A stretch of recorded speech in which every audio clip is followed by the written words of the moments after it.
Madame le maire et chers collègues, donc je vous ferai une intervention brève sur 3 délibérations, enfin 2 délibérations, celle sur le plan lillois climat, sur le pacte bas carbone et puis sur la question du rapport du développement durable qui est une annexe du compte administratif.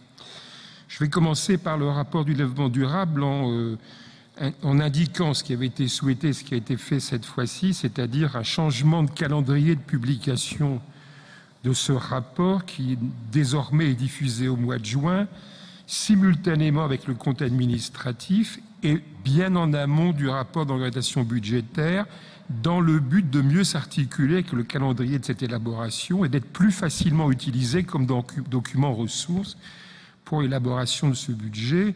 C'est une intention tout à fait importante et louable que nous approuvons. C'est une bonne nouvelle. Nous verrons bien entendu, année après année, si ce changement produit ses effets. Il faut souligner que le contenu de ce rapport est de grande qualité, avec une diversité de projets et avec une territorialisation des actions. Quelques marges de progrès ou limites, contrairement à ce que préconise le Code général des collectivités territoriales, il n'y a pas dans ce rapport une analyse des modalités d'élaboration, de mise en œuvre et d'évaluation des actions, des politiques publiques et programmes. On ne sait pas comment ont été évaluées les données présentes dans le rapport. C'est le cas depuis plusieurs années, mais c'est un constat que nous faisons et notre groupe insiste depuis le début sur cette question effectivement de l'évaluation et des méthodes d'évaluation. Il n'y a pas non plus dans ce rapport, même si tout à l'heure ça a été évoqué sur les autres aspects, il n'y a pas de distinction à proprement parler entre les actions qui sont conduites au titre de la gestion du patrimoine, du fonctionnement et des activités internes de la collectivité d'une part, et des politiques publiques, orientations et programmes mis en œuvre sur le territoire lillois d'autre part. Il semble aussi qu'il manque de projection et d'orientation pour les années à venir. Le rapport rappelle les objectifs de mandat, mais ne précise pas les trajectoires retenues pour les atteindre. Je passe à la question du plan lillois pour le climat. Nous saluons le contenu de ce plan dans son ampleur, dans son ambition en termes d'objectifs qui répondent aux nécessités d'actions fortes face aux effets du changement climatique. C'est affirmé, mais nous insistons sur cet aspect. Il est absolument nécessaire que ce plan soit en complémentarité du plan du PCAET de la MEL et en synergie avec celui-ci. Ce n'est pas simplement de l'affirmer, il faudra aussi qu'on puisse regarder si c'est la réalité.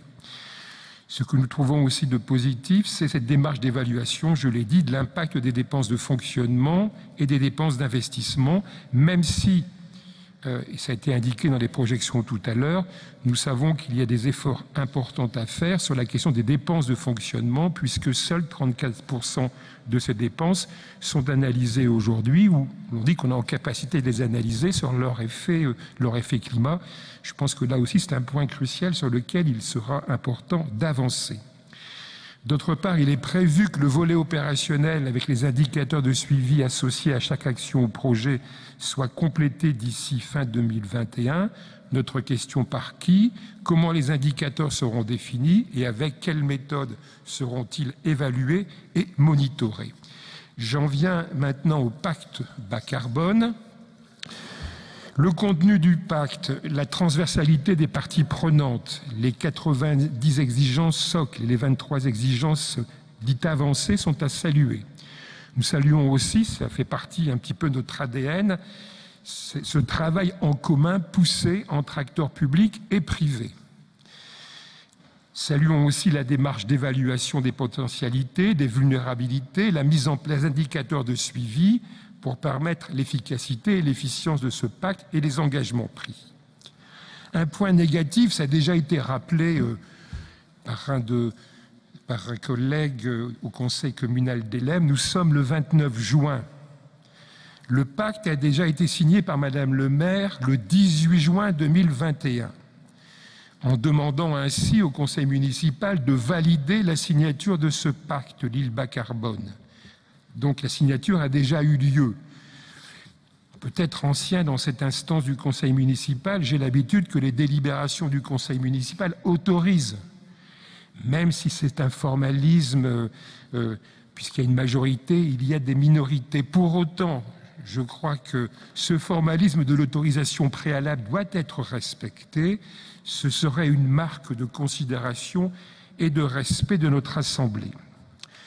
En termes de progrès, la ville de Lille s'est engagée à organiser régulièrement des rencontres, à appuyer la définition de projets, à mettre en place un site dédié, à évaluer les potentialités et vulnérabilités et avec un monitoring avec les indicateurs. Mais il n'y a pas de chiffrage du coût de ces engagements, il n'y a pas de précision sur le nombre d'équivalents temps plein en termes de ressources humaines de la ville qui seront affectés à ceci.